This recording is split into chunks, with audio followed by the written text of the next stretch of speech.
નમસ્કાર મિત્રો, જો તમે અમારી ચેનલમાં નવા હોય અને હજી સુધી તમે અમારી ચેનલને સબસ્ક્રાઇબ ન કરી હોય તો અમારી ચેનલને સબસ્ક્રાઇબ કરો અને બાજુમાં આપેલ બેલ આઇકોનને પ્રેસ કરો, જેથી કરીને અમારા આવનાર તમામ વિડીયોની નોટિફિકેશન્સ તમને તમારા મોબાઈલ પર તરત મળી રહે. નમસ્કાર વિદ્યાર્થી મિત્રો, આજે આપણે અર્થશાસ્ત્રની અંદર પ્રકરણ નંબર 4 બેન્કિંગ, અહીંયા તમારે આમ કરવું પડશે. બેન્કિંગ નહીં, બેન્કિંગ અને નાણાકીય નીતિ. આપ સૌ જાણો છો કે પ્રાચીન સમયની અંદર બાર્ટર સિસ્ટમ હતી. ત્યારે કોઈ ચલણી નાણું હતું નહીં, કોઈ એક માધ્યમ હતું નહીં. સમય ગયો તે પ્રમાણે સિક્કાશાસ્ત્રનો વિકાસ થયો. ત્યારબાદ આપ સૌ જાણો છો તે પ્રમાણે ધીરે ધીરે કરન્સી નોટ આવવા લાગી. તો પહેલાં શું તકલીફ હતી? તો કે કોએક્ઝિસ્ટન્ટ નહોતું, સામાસામી વસ્તુ જોતી ન હતી. આપણે આગળના પ્રકરણની અંદર એ શીખી ગયા, થોડું રિવાઇઝ કરો. ત્યારબાદ શું હતી? મૂલ્ય ગ્રહણ નહોતું, તેનું માપદંડ યોગ ચોક્કસ નહોતું. તે આ બધી સમસ્યાઓ હતી. એટલે નાણાં એક સર્વ સુલભ વિનિમયના માધ્યમ તરીકે એનો ઉદ્ભવ થયો. હવે નાણાં છે એ બજારની અંદર એક જગ્યા ઉપરથી બીજી જગ્યાએ ફરતા હોય છે, જેને નાણાં બજાર એટલે કે મની માર્કેટ કહેતા હોય છે.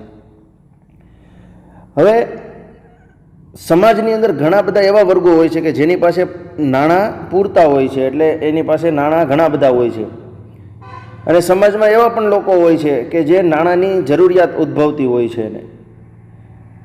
તો બેંક એક એવી મધ્યસ્થી વસ્તુ છે, એ બચત જે છે એને થાપણ સ્વરૂપે મુદતી નાણાં તરીકે સ્વીકારે છે. આપણે બેંકની અંદર ડિપોઝિટ મૂકવા જઈએ ને 1 વર્ષ માટે ફિક્સ ડિપોઝિટ, તો એ એક જગ્યા ઉપરથી બચતને સ્વીકારે છે. આપણે એને ડાયાગ્રામમાં જોવું હોય તો કહી શકાય કે આ બેંક હોય,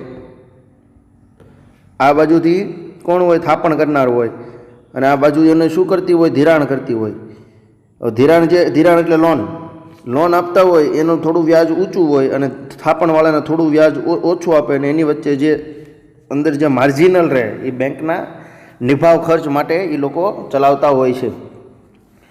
તો બેન્કિંગ પ્રણાલીએ એક નાણાં બજાર એટલે કે અર્થશાસ્ત્રની અંદર એક પ્રાણ ફૂંકી દીધો એમ પણ કહી શકાય. બેંક છે એ એવું મધ્યસ્થી છે કે બંને બાજુની લેવડ દેવડ છે એ પૂરી પાડે છે. તો આ રીતે બેંકની શરૂઆત કહી શકાય. બેંકનો ઉદ્ભવ અને એનો અર્થ શું છે તે આપણે સમજીએ. મિત્રો, આ બેંકનો ઉદ્ભવ છે, અહીંયા આપણે જોયું કે લોન લેવાવાળા અને દેવાવાળા પણ હશે.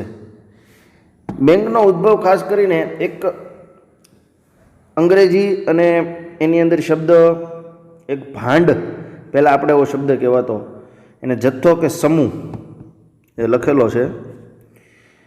તો એ શબ્દ સંસ્કૃત ભાષાની અંદર બેંકમાં મળે છે. મૂડીનો જથ્થો, જેને ભંડોળ કહેવામાં આવે છે. અંગ્રેજીમાં બેંકમાં જોઈએ તો બેંકનો અર્થ આપણે ખાસ કરીને ફ્રાન્સ અને ઇટલીના પરિપ્રેક્ષમાં સમજવાનો છે.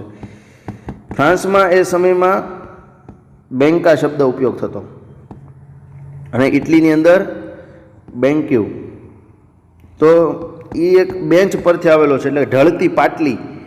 યુરોપની અંદર શરાફો, એક જગ્યા ઉપર શરાફો એટલે વ્યાજ દેવાવાળા, બરાબર, જેને આપણે બીજી ભાષામાં ધિરાણ કરનાર કહી શકાય. શરાફો ઢળતી પાટલી પર નાણાંની લેવડ દેવડ કરતા હતા, એટલે એ બેન્ચ હતી, એના આધારે બેંકનો ઉદ્ભવ થયો.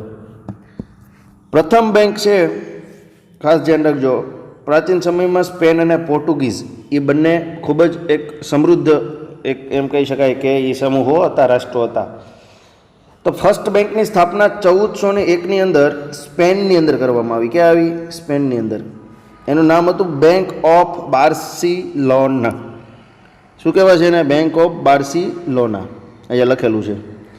અને ત્યાં જ્યારથી નાણું ચલણ તરીકે સ્વીકાર પામ્યું ત્યારથી નાણાંનું કાર્ય ફક્ત વિનિમયના માધ્યમ અને મૂલ્યના માપદંડ પૂરતું નથી, પરંતુ સંગ્રાહક તરીકે આપણે વાત કરીને કે એની અંદર વેલ્યુ સંગ્રાહક હોય, એની અંદર ગવર્મેન્ટ સપોર્ટ હોય, લીગલ ટેન્ડર હોય, એની અંદર ગવર્મેન્ટ સપોર્ટ હોય નાણાંનો. તો શું કહી શકાય કે મૂલ્યના માપદંડ સાચવી શકે છે, વિનિમયનું માધ્યમ છે, મૂલ્યના સંગ્રાહક તરીકે છે, અને ભવિષ્યની અંદર પણ તેને એમાંથી લાભ કે નુકસાન થશે તેના આધારે એ મૂલ્યની ચૂકવણી કરતા હોય છે.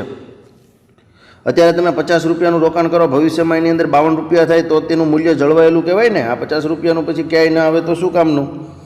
તો એના માટે શું કહી શકાય કે ભવિષ્યની જે ચૂકવણી અને વિલંબિત ચૂકવણીઓ છે, બરાબર, તે સ્વીકૃત બન્યું છે. નાણાંના કાર્યો વધતા નાણાંના મૂલ્યની જાળવણી પણ પ્રશ્ન ઊભો થાય છે. રેડી? નાણાંના કાર્યો અત્યારે વ્યાપક હોય તો એની મૂલ્ય જાળવણી હોવી જોઈએ ને. વેલ્યુ આપણે વાત કરી છે આગળ, ઇન્ટ્રિન્સિક વેલ્યુ. આગળના લેક્ચર જોઈ લેજો જે ન જોયા હોય તો. ઇન્ટ્રિન્સિક વેલ્યુ છે એ ગોલ્ડની છે. આંતરિક મૂલ્ય એટલે કે તેમાંથી તેનું ખંડન કરીને કંઈક ને કંઈક નવી વસ્તુ પણ બનાવી શકાય છે. ત્યારબાદ આપણે આગળ જોશું એનો અર્થ શું છે. તો કે બેંકનો અર્થ એવો થાય બેન્કિંગની સેવા આપતી સંસ્થા એટલે બેંક. હવે બેન્કિંગની સેવામાં ઘણું બધું આવે છે. એમાં થાપણ, ધિરાણ, નાણાંની આપલે, અન્ય ઇલેક્ટ્રોનિક્સ જે માધ્યમથી તમને સુવિધાઓ મળે છે તે આ તમામનો સમાવેશ તેમાં કરવામાં આવે છે. ટૂંકમાં નાણાં આધારિત અર્થવ્યવસ્થામાં નાણાંની સાચવણી શેના આધારિત મિત્રો? નાણાં આધારિત અર્થવ્યવસ્થા જે હોય, નાણાં આધારિત અર્થવ્યવસ્થા એટલે કે મની બેઝ જે ઇકોનોમી હોય, બરાબર, નાણાં આધારિત અર્થવ્યવસ્થા જે છે તે નાણાં આધારિત અર્થવ્યવસ્થામાં નાણાંની સાચવણી, બરાબર, સાચવણી અને હેરફેર. પહેલાં તો સાચવે, 3 કાર્યો કરશે. નાણાં આધારિત બજારમાં શું બેંક કામ કરશે? નાણાંની સાચવણી કરશે, તેની હેરફેર કરશે અને મૂલ્યની જાળવણી કરશે. શું કરશે? આપણે આગળ શીખવાના છીએ કે શાખ સર્જન ને શાખ વિનિમય, બરાબર. આ 2 શબ્દો આપણે આગળ હમણાં જ્યારે મોનિટરી પોલિસી ભણશું ત્યારે ખ્યાલ આવશે તમને કે મૂલ્યની સાચવણી કઈ રીતે થાય છે. શાખ સર્જન અને શાખ વિનિમય, ક્રેડિટ. તો આમ બેંકની જરૂરિયાત ઊભી થઈ કે નાણાંની સાચવણી કોણ કરશે, એની હેરફેર કોણ કરશે અને મૂલ્યની જાળવણી કોણ કરશે. તો ભારતની અંદર વિસ્તૃત બેન્કિંગ સેક્ટર છે એ ત્યારબાદ એ છે એ માર્કેટની અંદર આવે છે. અને 1991ના ભારતની અર્થતંત્રની અંદર જે એલપીજી રિફોર્મ થયા, લિબરલાઇઝેશન, પ્રાઇવેટાઇઝેશન એન્ડ ગ્લોબલાઇઝેશન, ત્યારબાદ તો બેન્કિંગ ક્ષેત્રનો વ્યાપ ખૂબ જ વધ્યો. આપ સૌ જાણો છો તાજેતરની યોજનાઓ આપણે પ્રધાનમંત્રી જનધન યોજના, જેની અંદર ઘણા બધા લગભગ દેશની અંદર મહદઅંશે ખાતાઓ હાઉસહોલ્ડ દીઠ, પરિવાર દીઠ ખોલાઈ ચૂક્યા છે. તો બેન્કિંગની અંદર એને ફાઇનાન્શિયલ ઇન્ક્લુઝન કહેવાય, નાણાકીય સમાવેશન. ખાસ યાદ રાખજો, વધુ પ્રમાણમાં લોકોને બેન્કિંગ સુવિધાઓ મળે તેમજ સરકારના જે પ્રત્યક્ષ કે અપ્રત્યક્ષ લાભો છે તે જનમાનસ સુધી પહોંચે તેના માટે શું છે તો કે એને કહેવાય ફાઇનાન્શિયલ ઇન્ક્લુઝન. બેન્કિંગની સેવાઓ મળે અને તેને અન્ય સેવાઓ પણ સાથે મળે છે. તો આ જો બેન્કિંગનો અર્થ. હવે આ બેંક તો સમજાણી કે ભાઈ નાણાંના આધારિત અર્થવ્યવસ્થામાં નાણાંની સાચવણી, હેરફેર અને મૂલ્યની જાળવણી કરતી જે સંસ્થા છે તેને આપણે બેંક સાદી ભાષામાં કહી શકાય. થોડોક ઇતિહાસ જોઈએ તો સૌથી પ્રથમ શરૂઆત 1401ની અંદર સ્પેનની અંદર થઈ. બાર્સેલોના જેનું નામ બેંકનું હતું. ત્યારબાદ શું થયું તો કે ધીરે ધીરે એ બેન્કિંગ સિસ્ટમ વિકસતી ગઈ અને એનો ઉદ્ભવ એમ કહેવાય કે સંસ્કૃતમાં પણ છે. અને અંગ્રેજોને પણ અંગ્રેજ મીન્સ કે ફ્રાન્સ અને એ સમયમાં પણ યુકેની અંદર પણ આ શબ્દ પ્રચલિત થયો. ત્યારબાદ ધીરે ધીરે આ શબ્દનો વિકાસ થયો. બેન્ચ, શરાફો, આયા સુધી આપણે શીખ્યા. 4.2.1 એટલે 4.2 ખાસ. હવે મિત્રો બેન્કો તો ઘણા પ્રકારની છે. આપને પ્રશ્ન થાય કે આરબીઆઈ શું છે, આગળ કદાચ ભણ્યા હશો. આ એસબીઆઈ શું છે, તો તેનું જરાક વિસ્તરણ આપણા ભારતની અંદર જોઈએ. ભારતમાં સૌથી પહેલાં મધ્યસ્થી બેંક હોય છે. શું હોય છે? મધ્યસ્થ બેંક. દરેક દેશની અંદર એક કેન્દ્રીકૃત બેંક હોય છે જેની અંદર સામાન્ય નાગરિકના ખાતા હોતા નથી પરંતુ સરકારના ખાતા હોય છે. આંતરરાષ્ટ્રીય જે વ્યાપારો થતા હોય છે તેના માટે લેણ દેણની તુલા છે, બેલેન્સ ઓફ પેમેન્ટ, એની સાચવણી હોય છે. એ સરકારની બેંક કહેવામાં આવે છે. એટલે સરકારશ્રીના ખાતાઓ તેમાં હોય છે. મધ્યસ્થ બેંક છે એની નીચે ઘણી બધી બેંકો આવતી હોય છે. એમાં એક આપણે વિભાજન છે વેપારી બેંક. વેપારી બેંક એટલે કોમર્શિયલ બેંક. અને ત્યારબાદ એક કન્સેપ્ટ આવશે શિડ્યુલ્ડ બેંક. હવે વેપારી બેંક છે એમાંથી અમુક શિડ્યુલ બેંક હોય છે. વેપારી બેંક છે એની સ્થાપના કઈ રીતે થઈ? પહેલાં બધી પ્રાઇવેટ બેંકો હતી. ધીરે ધીરે સરકાર તેનું નેશનલાઇઝેશન કરતા ગયા. વેપારી બેંકની અંદર જો બેંકોના વર્ગીકરણમાં આપણે વાત કરીએ ને, વાણિજ્ય અને વેપારી બેંકો અને મધ્યસ્થ બેંકો. રેડી? આ મધ્યસ્થ બેંક છે આપણી રિઝર્વ બેંક ઓફ ઇન્ડિયા. અને વેપારી બેંકો બે પ્રકારની અંદર, એ જાહેર ક્ષેત્રની હોય અને ખાનગી ક્ષેત્રની હોય. બેના ઉદાહરણ એક આપી દઉં એટલે ખ્યાલ આવે. જાહેર ક્ષેત્રની આપણે જોઈએ તો SBI, bank of Baroda BOB, જેની અંદર દેના બેંક અને વિજયા બેંકનું અત્યારે મર્જિંગ થઈ ગયું છે. પ્રાઇવેટ બેંકની અંદર જોઈએ તો એક્સિસ બેંક, ત્યારબાદ એચડીએફસી, ત્યારબાદ આઈસીઆઈસીઆઈ. તો આ બધી બેંકો શું થઈ? ખાનગી ક્ષેત્રની થઈ. ખ્યાલ આવી?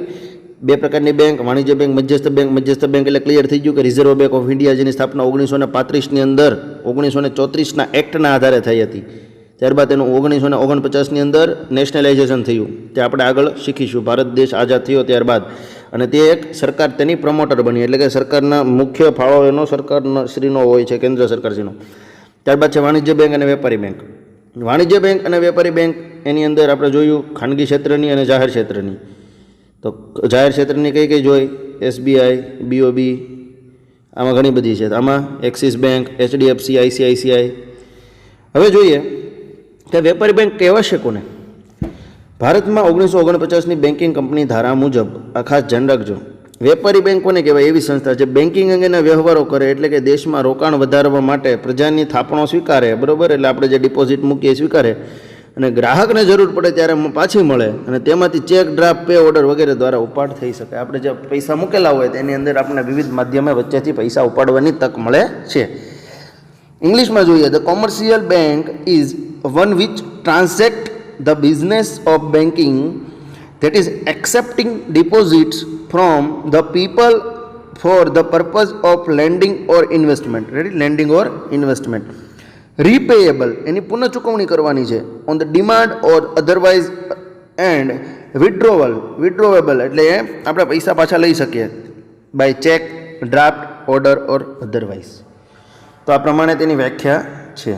કે બેન્કિંગ ધારા મુજબ તમને પૂછે કે ભાઈ કોમર્શિયલ બેંક કોને કહેવાય, વેપારી બેંક કોને કહેવાય, તો લખી શકાય કે ભારતમાં 1949ની બેન્કિંગ કંપની ધારા મુજબ વેપારી બેંક એટલે એવી સંસ્થા જે બેન્કિંગ અંગેના વ્યવહારો કરે, એટલે કે દેશમાં રોકાણ વધારવા માટે પ્રજાની થાપણો સ્વીકારે અને ગ્રાહકને જરૂર પડે ત્યારે પાછી આપે. જેના દ્વારા? આ બધા માધ્યમો દ્વારા. તો તેને શું કહી શકાય? બેન્કિંગ કહી શકાય. હવે આ બંને વચ્ચે ગેપ રાખે છે, જે પોતાનો નફો નિભાવકારી ખર્ચ કાઢતી હોય છે બેંક. તો અહીંયા કીધું છે કે વેપારી બેંક ધંધાદારી એકમ છે. આપ સૌ જાણો છો, એક આપણે કોમર્સની ભાષાની અંદર ધંધાદારી એકમ છે અને નફા માટે કાર્ય કરે છે. રેડી? તો શું એક શબ્દમાં કહી શકાય કે વેપારી બેંક એ ધંધાદારી એકમ છે અને એ નફા માટે કાર્ય કરે છે. પ્રજા પોતાની બચતો આવી બેંકોમાં જમા કરાવે છે, જેને બેંક થાપણોના સ્વરૂપમાં સાચવે છે. રેડી? શું કહે છે? વ્યક્તિ સેવિંગ કરશે. રેડી? પોતે ખર્ચ કરીને વધેલા પૈસાનું સેવિંગ કરશે, બેંકમાં જમા કરાવશે. એ બેંક ડિપોઝિટ એટલે કે થાપણના સ્વરૂપમાં સ્વીકારશે, અને તે થાપણો બેંક અન્ય કાર્યોમાં રોકે છે, જેને લોન કહેવાય છે, લોનમાં અપાય છે. એક રીતે બેંક પ્રજાના પૈસા અન્ય આર્થિક પ્રવૃત્તિઓમાં વાપરે છે, અને તેથી પ્રજાના બદલામાં થાપણ પર વ્યાજ ચૂકવે છે, ઇન્ટરેસ્ટ મળે છે. થાપણોનું બેંક કોઈ ક્ષેત્રમાં રોકાણ કરી શકે છે, ખેતી, ઉદ્યોગ. રેડી? એની અંદર એક કન્સેપ્ટ છે PSL, પ્રાયોરિટી સેક્ટર લેન્ડિંગ, કે અમુક નાણાં છે એ અમુક ક્ષેત્રના, ખાસ કરીને જે લેબર ઇન્ટેન્સિવ છે, શ્રમ આધારિત છે, જે ગરીબી નાબૂદી કરી શકે છે એવા ક્ષેત્રો છે, એની અંદર ઉદાહરણ તરીકે એગ્રીકલ્ચર છે, ટેક્સટાઇલ સેક્ટર છે, માઇક્રો MSME છે, સ્ટાર્ટઅપ્સને હવે માન્યતા મળેલી ગઈ છે.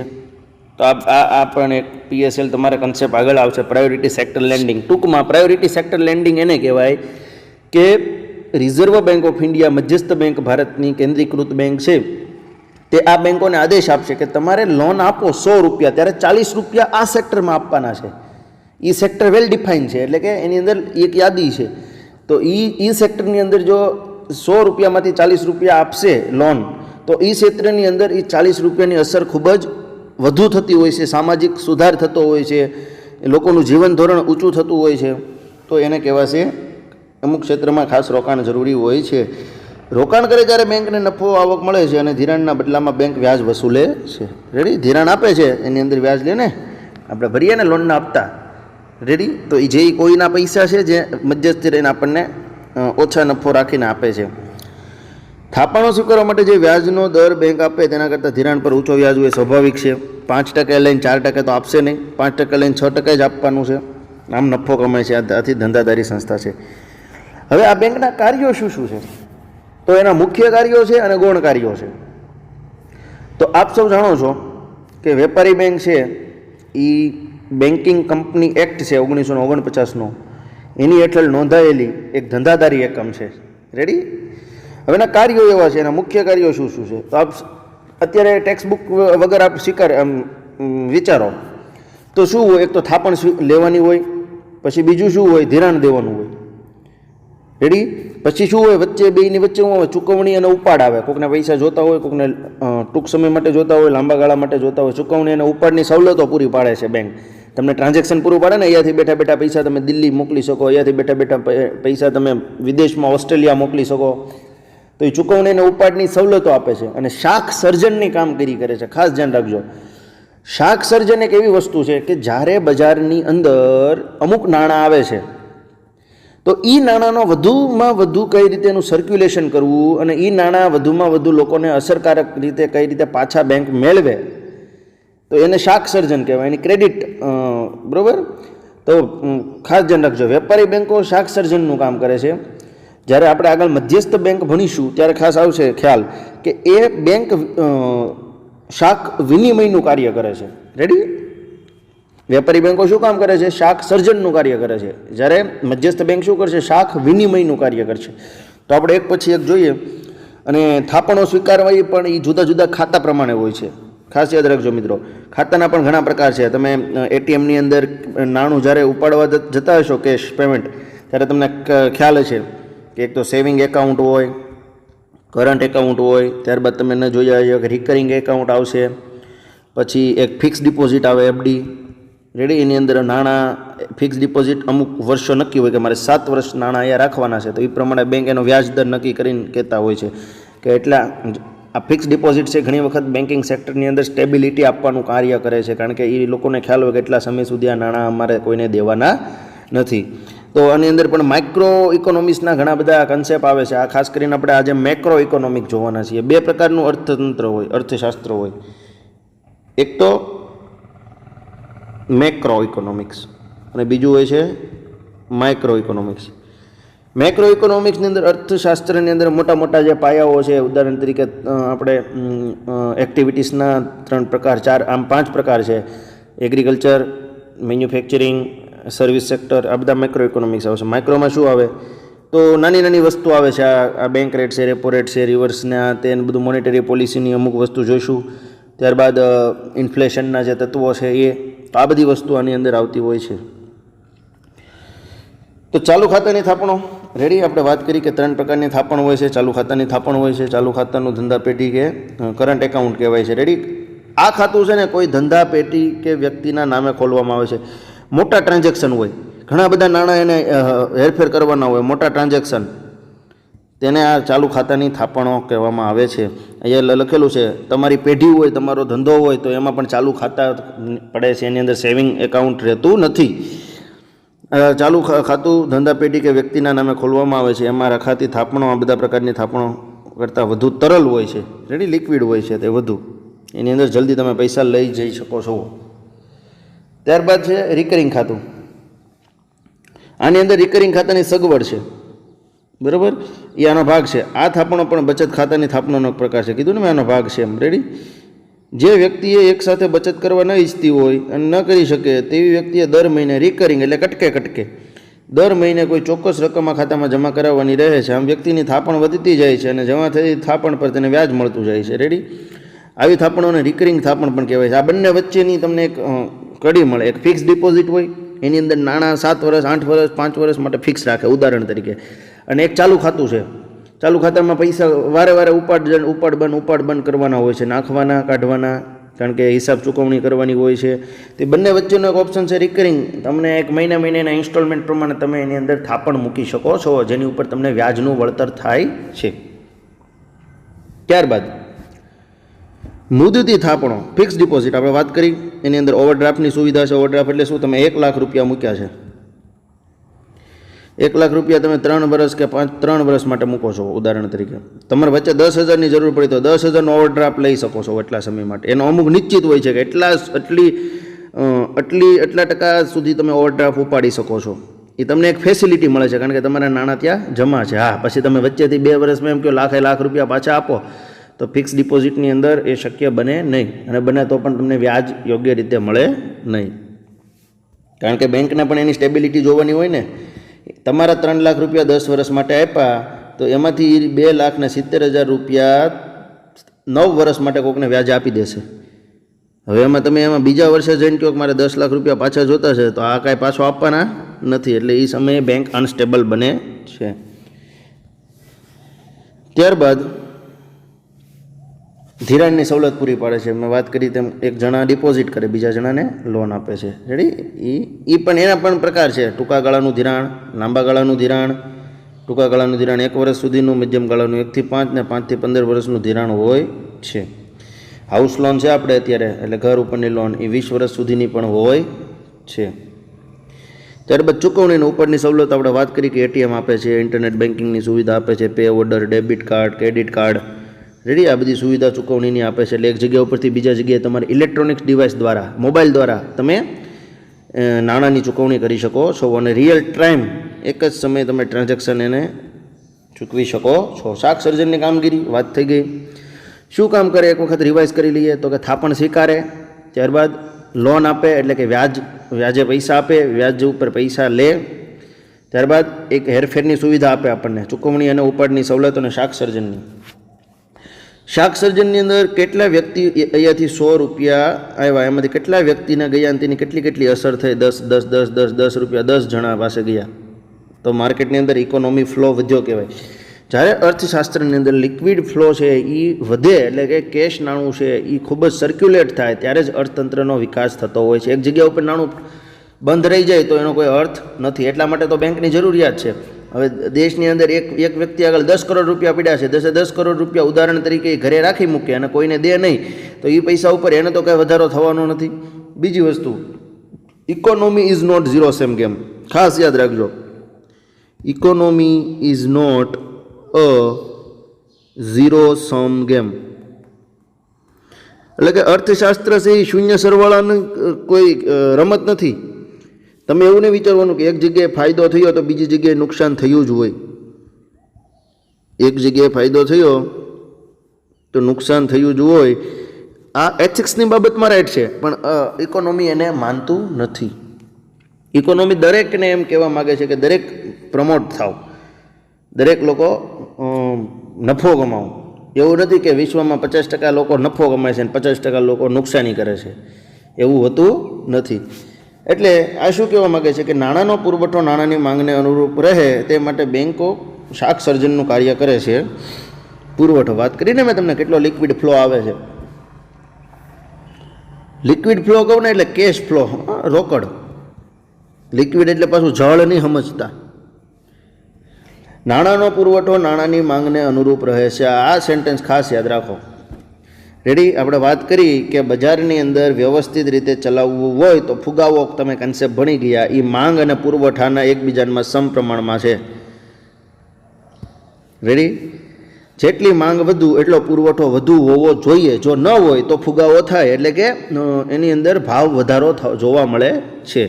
અથવા તો વસ્તુ ઓછી હોય ત્યારે પણ ભાવ વધારો જોવા મળે છે. હવે તમે વિચાર કરો કે બજારની અંદર 100 વસ્તુ વેચવાની છે અને એ ખરીદવાવાળા 30 જણા છે. શું કામ? તો કે એની પાસે પૈસા નથી, એટલે કે નાણાં નથી. એટલે આ સમયે નાણાંનો જ્યારે અંદર પ્રવાહ આવી જશે, બરાબર, એટલે નાણાંનો પુરવઠો આવી જશે તો 100 જણા આગળ પૈસા આવશે તો એ સમયે બેલેન્સ રહેતા બજારની અંદર ફુગાવો જોવા મળશે નહીં અને બજાર વ્યવસ્થિત ચાલશે.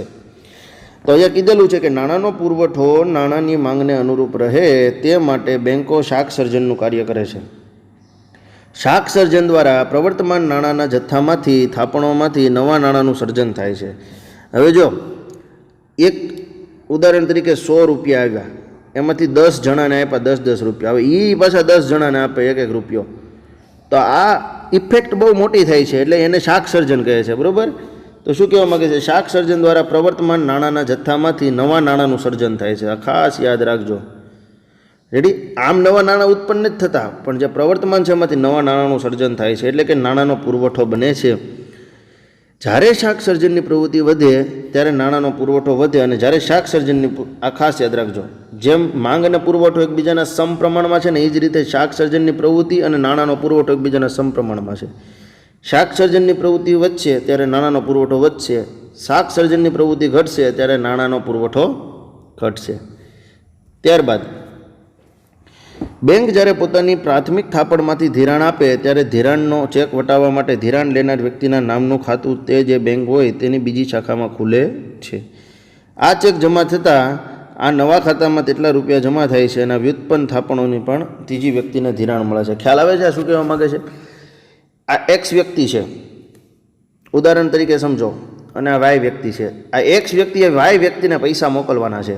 આ એક્સ વ્યક્તિ છે એ એક બ્રાન્ચમાં ખાતું ધરાવે છે. ઉદાહરણ તરીકે આપણે જોઈએ તો અમદાવાદની એક બ્રાન્ચમાં ખાતું છે તેનું, અમદાવાદ.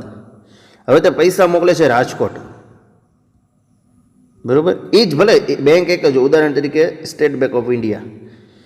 તો હવે રાજકોટ, અમદાવાદ આવ્યા, રાજકોટ આવ્યા. હવે આ ભાઈ રાજકોટ આવ્યા છે, તો રાજકોટની SBIની બ્રાન્ચની અંદર પણ એનું ખ્યાલ જોવા મળે છે. ત્યારબાદ આ વ્યક્તિ અન્ય વ્યક્તિને પૈસા મોકલશે, તો આ રીતે જે બેંક છે એનો વ્યાપ પણ વધતો જાય છે, તો એ ત્યારે પણ શાક સર્જનનું કાર્ય કરે છે. ત્યારબાદ બીજી બાજુ દરેક ધિરાણ લેનાર વ્યક્તિ પોતાના ખાતામાં જમા થયેલ ધિરાણના નાણાંનો ઉપાડ કરીને વાપરે ત્યારે અર્થતંત્રમાં નાણાંનો પુરવઠો વધે છે. સ્વાભાવિક છે.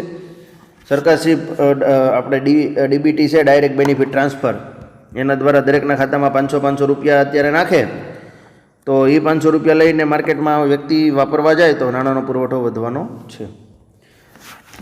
આ ઇક્વેશન દ્વારા તમને સમજાવેલું છે કે કઈ રીતે નાણાંનો પુરવઠો વધે છે અને શાક સર્જન થાય છે. શાક સર્જનનું ઇક્વેશન યાદ રાખજો. પ્રાથમિક થાપણ એ એવી થાપણ છે, પહેલી થાપણ 100 રૂપિયાની. એક ભાઈ વ્યક્તિએ કોઈ 100 રૂપિયાની થાપણ મૂકી અને એને ગુણ્યા 1 ઉપર રોકડ અનામતનું પ્રમાણ, કેશ રિઝર્વ કેટલા છે એની ઉપર ખાસ ધ્યાન રાખવાનું છે.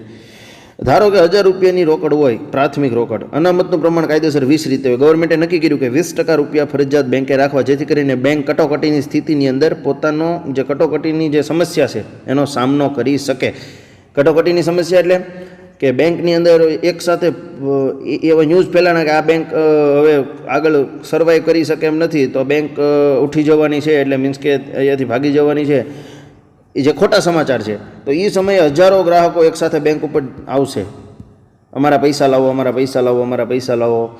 તો એ સમયે બેંકની સ્ટેબિલિટી ઉપર અફેક્ટ ન થાય એના માટે બેંક અમુક કેશ રિઝર્વ રાખવાના હોય છે. ત્યારબાદ એ લોકો ધિરાણ કરી શકે છે. જે થાપણ આવે તેના અમુક ટકા બેંક પાસે રહે છે અને ત્યારબાદ એનું ધિરાણ થતું હોય છે. ધિરાણ એટલે લોન, થાપણ એટલે ડિપોઝિટ. ખાસ યાદ રાખજો. હવે બીજું કે જે થાપણ છે એ બેંકની જવાબદારી છે. શું છે? બેંકની જવાબદારી છે, લાયબિલિટી. અને જે ધિરાણ છે એ બેંકની એસેટ છે. શું છે? એસેટ. એસેટ એટલે મૂડી. ફરી વખત કહી દઉં, બેંક છે, બેંકમાં આવેલું ધિરાણ, થાપણ. આ બેંક છે, બેંકમાં થાપણ આવે અને આપે શું? ધિરાણ. તો આ થાપણ છે ને એ બેંકની જવાબદારી છે કે અમને પૈસા પાછા ટાઈમે આપવાના છે એમ. આ બેંક છે ને તેને થાપણના પૈસા પાછા આપશે, એટલે એની જવાબદારી છે, અને ઇંગ્લિશમાં લાયબિલિટી કહેવાય. અને ધિરાણ છે એ બેંકની શું છે? એસેટ છે. એસેટ એટલે મૂડી છે, એ બેંકની મૂડી કહેવામાં આવે છે. તો અહીંયા જોઈએ કે શાક સર્જન કઈ રીતે થાય છે. બેંકો 1000 ગુણ્યા 1/20% જેટલું સર્જન, આપણે શું છે રોકડ અનામત કેટલું રાખવાનું, જેટલું આટલું શાક સર્જન થશે. એટલે કે 1000ની થાપણમાં 800 રૂપિયા આપણે માર્કેટની અંદર આપી શકશું, બરાબર. તો 1000માં કેટલા આપશું? 800. હવે 1000માં 20% એટલે 200 થયા. નવું ધિરાણ કેટલું થશે? 800નું. હવે એ 800 પાછા બેંકમાં જમા કરવામાં આવ્યા, એમાં 160 રૂપિયા જમા થયા, 660. આ રીતે એનું આગળ વધતું જાય ને ટોટલ જે સરવાળો હોય છે તેને આપણે શાક સર્જનનું કાર્ય કહી શકાય છે. અહીંયા નાણાંનો પુરવઠો દેખીતી રીતે વધતો જણાય છે, બરાબર, પણ ખરેખર તો એનો ટોટલ સમ એક જ હોય છે. અહીંયા લખેલું છે કે જ્યારે ગ્રાહકો તેમના ચાલુ ખાતામાં જમા રકમ કરતાં વધુ ઉપાડે ત્યારે તેને અતિરિક્ત ઉપાડ ઓવરડ્રાફ્ટ કહેવાય છે. આવા ઉપાડથી પણ શાક સર્જન થાય છે. રેડી? આપણે ક્રેડિટ કાર્ડ હોય ને, ક્રેડિટ કાર્ડમાં 5,000 જ હોય બેંકના ખાતામાં, તો એ 50,000ની વસ્તુ ખરીદી શકો. તો આ શાક નિર્માણની અંદર એક ખાસ મહત્ત્વનો ભાગ ભજવે છે. ત્યારબાદ હજી એક કાર્ય બેંકનું, તો કે આંતર બેન્કિંગ વ્યવહારો કરવા. એક બેંક સાથે બીજી બેંક જોડાણ, દેશની અંદર બધી જ બેંકોનું જોડાણ હોય છે. અત્યારે તો તમે કઈ બેંકમાંથી કેટલી લોન લીધી એ પણ ખબર પડી જાય, કઈ બેંકમાં કેટલા તમે ટ્રાન્ઝેક્શન કરો છો એ પણ ખબર પડી જાય છે. તો આંતર બેન્કિંગ વ્યવહારો કરવા, બરાબર. આની અંદર પણ ઘણા બધા કન્સેપ્ટ આવતા હોય છે, એ આપણે આગળ ભણીશું. જે ઓવરનાઇટ મનીની જરૂર પડે, માર્જિનલ સ્ટેન્ડિંગ ફેસિલિટી રેટ, અને જે કોલ મની ને નોટિસ મની કહેવાય, તેનો પણ આપણે અભ્યાસ કરવાના છીએ. કોલ મની ટૂંકા સમય માટે કટોકટી માટે જરૂર પડે, અને નોટિસ મની. ત્યારબાદ MSFR, માર્જિનિંગ સ્ટેન્ડિંગ ફેસિલિટી. આંતરિક બેન્કિંગ વ્યવહારો છે. એક બેંક બીજી બેંક ટૂંકા કે લાંબા સમય માટે ધિરાણ પૂરું પાડતી હોય છે. અત્યારે ઘણી બધી બેંકો, કોઈ મોટો પ્રોજેક્ટ હોય તો ઘણી બેંકો એકસાથે આવીને ધિરાણ કરતી હોય છે, બરાબર, કે મારા એટલા ટકા, મારા એટલા ટકા, મારા એટલા ટકા. તો આની અંદર પણ બેંકોનું શાક સર્જન થતું હોય છે. એક બેંક બીજી બેંકને ટૂંકા કે લાંબા સમય માટે ધિરાણ પૂરું પાડતી હોય છે. ટૂંકા ગાળાનું ધિરાણ એક બેંક બીજી બેંકને મધ્યસ્થ બેંક દ્વારા આપે છે. રેડી? અને એના સેન્ટરમાં કોણ હોય? મધ્યસ્થ બેંક હોય, ગેરંટી લેવાવાળા. આને કોલ મની કહેવામાં આવે છે. જો અહીંયા આવી ગયું છે. તેની ઉપર લેવાતા વ્યાજને કોલ મની રેટ કહેવામાં આવે છે. રેડી? એક બેંક બીજી બેંકને ટૂંકા ગાળા માટે નાણાં આપે, એની અંદર મધ્યસ્થ બેંકને શું રાખવામાં આવે છે? એ સેન્ટ્રલાઇઝ રાખવામાં આવે છે. રેડી? હવે વાત કરી કે બેંકના મુખ્ય કાર્યો, બેંકના ગૌણ કાર્ય શું શું છે? તો કે જો બેંકોનું એક કાર્ય તો સામાજિકની સુરક્ષા છે, વીમા છે, પેન્શન છે, સોશિયલ સિક્યુરિટી છે. રેડી? કોઈના સેવિંગ છે, એની અંદર પણ એ લોકોની સામાજિક અર્થતંત્રના માફકે સમાજની અંદર સુધારો આવે અને સોશિયો ઇકોનોમિક નોર્મ્સ જે છે એ ઊંચા થાય, એવું પણ બેંકનું કામ હોય છે. તો સૌથી પહેલાં એના ગૌણ કાર્ય શું શું છે? આપણે મુખ્ય કાર્ય 5 જોયા વિદ્યાર્થી મિત્રો. શું શું હતા? તો કે થાપણ સ્વીકારવી, ધિરાણ આપવી, ચૂકવણી અને ઉપાડની આપણે વાત કરીએ ને, ATM, ડેબિટ કાર્ડ, ચૂકવણી અને ઉપાડની, શાક સર્જનની પ્રવૃત્તિ, એટલે કે નાણાંનો પુરવઠો બજારની અંદર જાળવી રાખવો. ત્યારબાદ આંતરિક બેન્કિંગ વ્યવહારો કરવા. રેડી? આપણે વાત કરી કોલ મની ને એની વાત, કે ઓવરનાઇટ જરૂર પડે તો મધ્યસ્થ બેંક દ્વારા એક બેંક બીજી બેંકને નાણાં આપતી હોય છે ડાયરેક્ટ. તો વેપારી બેંકોના ગૌણ કાર્ય ક્યાં છે? ગ્રાહકોના એજન્ટ તરીકે તથા ઉપયોગી સેવાઓ પૂરી પાડવી. રેડી? એ ગ્રાહકોના એજન્ટ હોય છે. રેડી? આ બાજુ ગ્રાહક હોય છે અને આ બાજુ લેવાવાળા હોય છે. તો આપણે વાત કરીએ ગ્રાહકોના એજન્ટ તરીકે.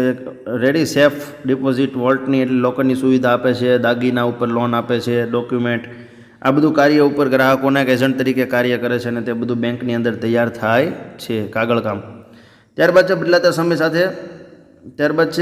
સમય સાથે આધુનિક સેવાઓ પૂરી પાડવી. રેડી? અત્યારે આપ સૌ જાણો છો કે કેશલેસ મની, આ કન્સેપ્ટ સાંભળેલો હશે. કેશલેસ મની એટલે રોકડ રહિત, બધું ઇલેક્ટ્રોનિક્સ ઉપર. હા, તેનો ખતરો પણ રહેલો છે, પણ તેની અંદર સુરક્ષાના પણ પ્રાવધાન હોય છે, જેથી ફ્રોડ થઈ નહીં, સાયબર જે છે એ હુમલા થાય ને, એને આપણી જે માહિતી, નાણાં છે એ ચોરાય નહીં. એટલે દરેક લોકોએ સિક્યોર રહેવું જોઈએ. પોતાના પાસવર્ડ અને ખાસ કરીને જે સંવેદનશીલ માહિતી હોય તેનો શેર કરવો જોઈએ, અને કોઈને આપવી જોઈએ નહીં. બદલાતા સમય સાથે આધુનિક સેવા પૂરી પાડવાની અત્યારે કેવી સુવિધાઓ આવી છે? રિયલ ટાઈમ ગ્રોસ સેટલમેન્ટ, એક જગ્યા ઉપરથી લાખ રૂપિયા નાખો, બીજી જગ્યા ઉપર તાત્કાલિક મળી જાય. એનો જે ચાર્જ 1%, અડધો ટકો જે મિનિમમ હોય તે કપાય, અમુકમાં ન પણ કપાય. ત્યારબાદ નેશનલ ઇલેક્ટ્રોનિક ફંડ ટ્રાન્સફર છે. રેડી? આપણે જોયું ભીમ એપ, પછી ઈ-પેની અંદર કયા કયા છે? તો કે ફોનપે છે, ગૂગલ પે છે, આવા બધા ઘણા બધા પે આવી ગયા છે માર્કેટની અંદર. તો આ નેફ્ટ, પછી RTGS, બંને સુવિધાઓ centralise online real time exchange banking લીધે શક્ય બની છે. રેડી? કોર એટલે કે centralise online real time exchange, એટલે એક જ સમયે તમે પહેલાં એવું હતું કે આજે પૈસા નાખો તો 2 દિવસ પછી બેંકની અંદર એન્ટ્રી બતાવે. હવે એવું થતું હોતું નથી. તમારી એની સાથે પાન કાર્ડ, આધાર કાર્ડ કંઈક લિંક હોય એટલે એના પૈસા તાત્કાલિક પહોંચી જાય છે. રેડી? ડીમેટ ખાતું કોને કહેવાય મિત્રો? જો દેશની અંદર 2 પ્રકારની ખાસ કરીને માર્કેટ હોય છે. એક મની માર્કેટ હોય ને એની અંદર બે વસ્તુ હોય, એફડીઆઈ અને એફપીઆઈ અથવા તો એફઆઈઆઈ, ફોરેન ઇન્સ્ટિટ્યુશનલ ઇન્વેસ્ટમેન્ટ, અથવા તો એફપીઆઈ. હવે આ સમયે બેંકની અંદર તમારે ઉદાહરણ શેર બજાર, હાલો ને સીધી ભાષામાં તમને કહું, શેર બજારની અંદર તમારે નાણાંનું ધિરાણ અથવા રોકાણ કરવું હોય તો તમારે ડીમેટ એકાઉન્ટ ખોલાવવું પડે છે બેંકની અંદર. રેડી? આ એકાઉન્ટ તમારું બધી જ વસ્તુ કરતી ધ્યાન રાખતી હોય છે. ઇન્ટરનેટ બેન્કિંગ તથા મોબાઈલ ફોન બેન્કિંગ એપ દ્વારા ગ્રાહકોના એપ્લિકેશન આવી ગઈ ને, ગ્રાહકોના ખાતાની બધી માહિતી કમ્પ્યુટર અથવા મોબાઈલ પર જોવા મળે છે. વસ્તુની ખરીદી કરી શકે છે, ટિકિટો પણ બુક કરી શકે છે. ડીમેટ ખાતાની સગવડ પૂરી પાડે છે. ડીમેટ ખાતું કેવું કહેવાય? શેર, ડિબેન્ચર, બોન્ડ, જામીનગીરી એટલે સિક્યુરિટી. આ બધી વસ્તુ શું છે? એક કાગળ હોય, શેર વસ્તુ અલગ છે. બોન્ડ અને જામીનગીરીની વાત કરું, એક કાગળ હોય, કાગળની અંદર અમુક તારીખ લખી હોય, અમુક નાણાં લખ્યા હોય, ક્યારે પાછા આપવાના એ લખ્યા હોય, કોની ઓથોરિટી છે એ લખી હોય, તો એ તમારે એની ઉપર એ લોકો નાણાં આપતા હોય છે અને નાણાં ઉપર પાછું વ્યાજ આપતા હોય છે. ત્યારબાદ આ લોકો પોતાના શેર, ડિબેન્ચર, બોન્ડ વગેરે ઇલેક્ટ્રોનિક સ્વરૂપે સાચવી શકે છે. હવે છે ભારતમાં વેપારી બેંકોનું અસ્તિત્વ ક્યારથી જોવા મળે છે એ થોડો નાનો અમથો અભ્યાસ જોઈ લઈએ. ભારતમાં વેપારી બેંકો જાહેર તેમજ ખાનગી માલિકીની જોવા મળે છે. રેડી? વેપારી બેંકો બે પ્રકારની વાત કરી કે ગવર્મેન્ટ કઈ કઈ છે? SBI, bank of India, bank of Baroda. Ready? અને આયા એક્સિસ બેંક, એચડીએફસી, આઈસીઆઈસીઆઈ, એ બધી શું છે? પ્રાઇવેટ સેક્ટરની છે. 1991ના આર્થિક પરિવર્તનો પછી ખાનગી ક્ષેત્રમાં આંતરરાષ્ટ્રીય બેંકોનો પ્રવેશ થયો. વળી ભારતમાં અસંગઠિત નાણાં બજારમાં બેંકો જેવા કાર્યો કરતી પેઢીઓ પણ જોવા મળી. રેડી? ભારતમાં અસંગઠિત નાણાં બજાર હતું એને સંગઠિત કરવાનો પ્રયત્ન કર્યો. સાથે સાથે સહકારી બેંકોની પણ સ્થાપના થઈ. આપ જો જાણો છો કે આ પ્રમાણે સહકારી બેંકો હોય છે. પરંતુ વેપારી બેંકની કાયદેસરની વ્યાખ્યા મુજબ આપણે જોઈએ કાયદેસરતા ક્યાંથી પ્રાપ્ત થાય છે. બેન્કિંગના કાર્યો કરતી જે સંસ્થાઓ રિઝર્વ બેંક ઓફ ઇન્ડિયાના 1934ના ધારા હેઠળ બીજી અનુસૂચિ શિડ્યુલ 2, ખાસ યાદ રાખજો, એમાં સામેલ પ્રવેશ પામી હોય તો એમાંથી એ બેંકોને શિડ્યુલ બેંક કહેવાય. કોમર્શિયલ બેંકમાંથી અમુક બેંકો છે એ આપણે શિડ્યુલ બેંકો પણ કહી શકાય.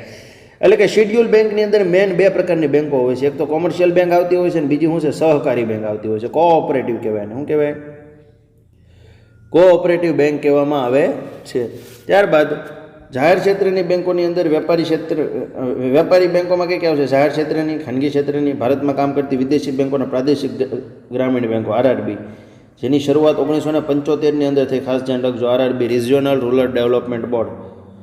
આનું સ્ટ્રક્ચર કઈ રીતનું હોય? એક તો એને પ્રમોટ કરનારી કોઈ બેંક હોય, ઉદાહરણ તરીકે એક એસબીઆઈ છે, વત્તા રાજ્ય સરકાર વત્તા કેન્દ્ર સરકારનો અંદર આ તમામનો સ્ટેક હોલ્ડર એટલે કે ફાળો હોય છે. તો ખાસ યાદ રાખજો, main schedule bank, commercial bank, cooperative bank, વેપારી બેંકની અંદર જાહેર ક્ષેત્રની, ખાનગી ક્ષેત્રની, ભારતમાં કામ કરતી વિદેશી બેંકો અને પ્રાદેશિક ગ્રામીણ બેંકો કહે છે. આ પ્રમાણે શિડ્યુલ બેંક કહેવામાં આવે છે. તો બે એક્ટ આપણે જોયા. એક તો 1934ના જે બેન્કિંગ એક્ટના આધારે જે બની અને કોમર્શિયલ બેંક કહેવામાં આવે છે.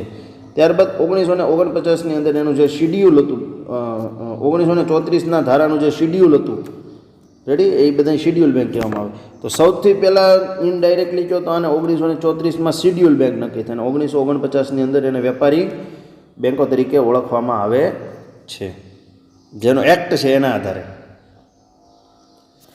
ત્યારબાદ આપણે વાત કરી કે બીજી બેંક છે મધ્યસ્થ બેંક. પહેલી કઈ જોઈએ આપણે? બે પ્રકારની બેંકો ખાસ, એક તો કોમર્શિયલ બેંક અને બીજી કઈ છે? મધ્યસ્થ બેંક. આમાં શું કરવાનું? શિડ્યુલ બેંક, એની નીચે કોમર્શિયલ બેંક અને કોઓપરેટિવ બેંક. બે પ્રકારની, બે શિડ્યુલ જ હોય છે. અમુક બેંકો જે કોઓપરેટિવ છે એને શિડ્યુલ. શિડ્યુલનો મતલબ એવો થશે કે એને જે આપણી આરબીઆઈ છે, કેન્દ્રીકૃત બેંક છે, તેના નીતિ નિયમ નોર્મ્સ ખૂબ જ એનું અનુપાલન કરવું પડે અને શિસ્તમાં રાખવાની હોય છે, જેથી કરીને નાગરિકોના પૈસા છે એ ફસાય નહીં અને ટ્રાન્સપેરન્ટ એટલે કે પારદર્શી વાતાવરણ રહે છે. હવે આગળના લેક્ચરની અંદર અત્યાર સુધી આટલું રાખીએ. સેકન્ડ લેક્ચરની અંદર આપણે મધ્યસ્થ બેંક જોઈશું. મધ્યસ્થ બેંક ખૂબ જ તમને રસપ્રદ માહિતી મળશે. મધ્યસ્થ બેંક કોને કહેવામાં આવે છે, એના કાર્યો શું શું છે, રેડી, પછી તેની મધ્યસ્થ બેંકની જે નીતિ છે એ નીતિ શું છે, રેડી, એની અંદર કોણ કોણ ખાતા ધરાવે છે, રેડી, એનું કાર્ય શું છે, એની મોનેટરી પોલિસી છે, એની નીતિ શું છે, નાણાકીય નીતિનો હેતુ શું છે, એના કયા કયા એ નાણાકીય નીતિને સંચાલન કરવાના જે પ્રયોજનો છે તે શું છે, આ તમામનો અભ્યાસ આપણે આપણે આગળના ભાગની અંદર કરવાના છીએ. તો આ એટલા સુધી તમે રિવાઇઝ કરો અને વ્યવસ્થિત ધ્યાનથી તમે લેક્ચર સાંભળો તો તમને ઘણી બધી માહિતી મળશે અને ખ્યાલ પણ આવશે. Thank you.